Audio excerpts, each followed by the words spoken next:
आयुक्त श्रीमती नित्या के कार्यभार ग्रहण करने के बाद से ही अजमेर विकास प्राधिकरण की अतिक्रमणियों के खिलाफ कार्यवाही लगातार जारी है।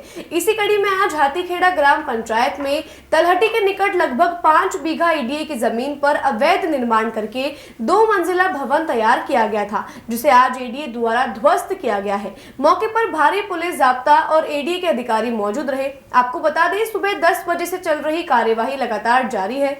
लोगों द्वारा आशंका व्यक्त की गई थी कि एडीए की जमीन पर अवैध रूप से चर्च बनाया जा रहा था। क्षेत्रवासियों के अनुसार और कार्यवाही के दौरान वहां मिली वस्तुओं से ऐसा प्रतीत हो रहा है कि यहां धर्मांतरण करने का काम भी किया जा रहा था। फिलहाल हम आपको तस्वीरें दिखा रहे हैं, आप देख सकते हैं कि आखिर यह सब चीजों का मायना क्या है।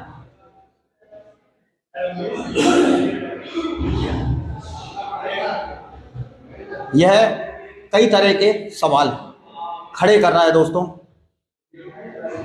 और इतना ही नहीं, आप ये देखिए ऊपर की तरफ एक चर्च का निशान यहाँ पर रखा गया है, क्रॉस का निशान है।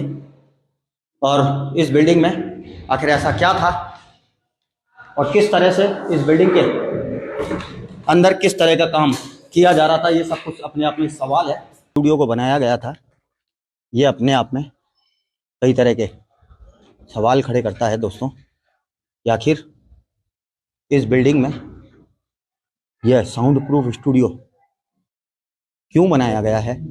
इसकी लाइव तस्वीरें हम आप तक पहुंचा रहे हैं। कई तरह के सवाल अब खड़े हो चुके हैं और ज़बरदस्त यहाँ पर यह स्टूडियो बनाया गया है। आखिर इस स्टूडियो को बनाने के पीछे वजह क्या है, क्यों यहाँ पर यह स्टूडियो बनाया गया है। पूरा एयर कंडीशनर स्टूडियो है और कई तरह के सवाल अब ये खड़े हो रहे हैं दोस्तों। और एक हाई क्वालिटी स्टूडियो यहाँ पर आपके तस्वीरों में हम लगातार आपको दिखा रहे हैं। आखिर लेकिन क्या यहाँ पर क्या हो क्या रहा था यहाँ पर ये बताया जा रहा है कि ये सरकारी जगह पर बनी हुई है, जबकि यहाँ पर सारा जितनी भी जगह है ये सरकार के अंडर में है, लेकिन यहाँ पर लोग बसे हुए पहले से। और ये पुरानी जिनको जो रहने वाले यहाँ पे उनकी पुश्तैनी माता पिता की ओर से दी गई जमीन है। अच्छा, आप यहाँ पे रेंट पे थे, आप क्या कोई इंस्टीट्यूट संचालित कर रहे थे आप यहाँ पे? नहीं, मैं ऐसा इंस्टीट्यूट नहीं कर रहा हूँ, लेकिन मैं ऐसे यहाँ पर हमारे जानने वाले हैं तो मैं कभी कभी आता था, मिलते थे। फिलहाल मैं आ रखा था यहाँ पर मिलने के लिए। अच्छा भाई साहब, एक चीज और बता दीजिए केवल कि नीचे एक स्टूडियो भी बनाया हुआ है, उसके पीछे क्या मोटिवेशन है? क्या मोटिवेशन यहाँ पर ये संगीत के लिए, गाने के लिए, भजन के लिए वहाँ पर रिकॉर्डिंग करते थे और वहाँ पर बजाना सिखाते थे, इंस्ट्रूमेंट ट्रेनिंग दी जाती थी। तो क्या सब इन चीजों की परमिशन? नहीं, इन चीजों के लिए कोई परमिशन नहीं होती है। ये तो स्कूल टाइप हो गया है कि जब छुट्टियों के टाइम किस तरह के भजन होते थे? मसीह भजन होते थे, क्योंकि ये पूरा परिवार मसीही है तो मसीह टाइप के भजन ये गाते थे, तो एंजॉय करते थे अपना। और दूसरा, जब कभी कभी जो बच्चों को जब छुट्टियां होती थी तो उस समय उनको सिखाने के लिए भी यूज होता था। कि बाहर के स्टूडेंट भी थे? नहीं, स्टूडेंट तो अभी 2, 4, 10 ऐसे आते थे, बाहर के तो आने का मतलब नहीं है। कभी कभार कोई आता भी है, हम जैसा भी आता है तो थोड़े दिन रुकता है, चला जाता है। चलिए, आपका नाम बता दीजिए। सरजीत सिंह जी। ये ग्राम हाथीखेड़ा में एडीए की जमीन है और नीचे यहाँ पे कोई स्टूडियो वगैरह है। पूरा नाला इन्होंने ब्लॉक किया हुआ है ऊपर से आता हुआ। तो प्राधिकरण समिति में कोर्ट के आदेश थे और इनके बेदखली के आदेश भी 21 तारीख को हो चुके हैं। तो फिर आज ये बिल्डिंग खाली करवा के अभी तोड़ रहे हैं। जवान सिंह रावत।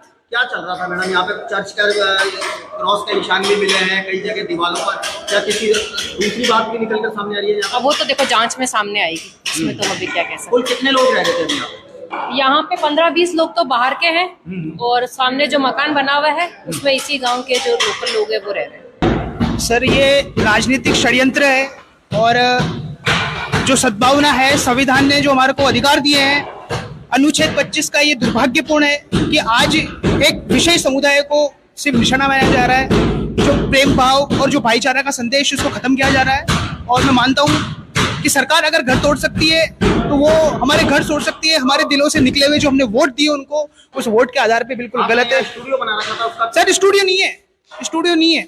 अगर मैं एक पत्थर की पूजा करता हूँ और उसको अगर कैमरे के माध्यम से अगर लोगों तक पहुंचाता हूँ तो वो कोई ऐसा नहीं है कि मैं कोई मंदिर बना रहा हूँ, मस्जिद बना रहा हूँ। ये हिंदुस्तान है, यहाँ पर हर समुदाय को अपना अधिकार है। या अगर पत्थर को भी भेरूजी है तो उनको भी पूछने का अधिकार है। तो अगर कोई विशेष तरीके की पूजा कर रहा है, चाहे वो किसी भी धर्म का हो, किसी भी अपने मजहब का हो, वो कर सकता है। और यही हमारी संविधान की ताकत है, जिसको सरकार बलपूर्वक दबाने की कोशिश कर रही है। लेकिन क्या आपने इन सबकी परमिशन ली थी, ये बताया था? सर,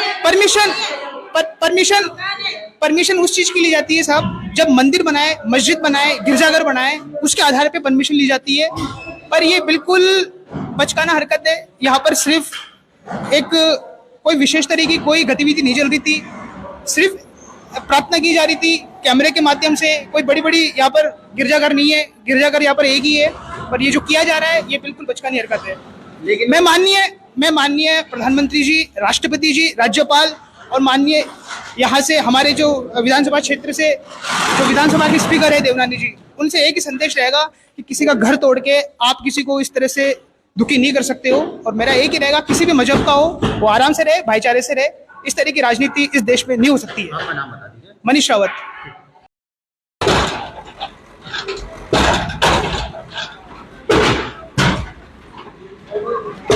ये अब तक की सबसे बड़ी कार्रवाई।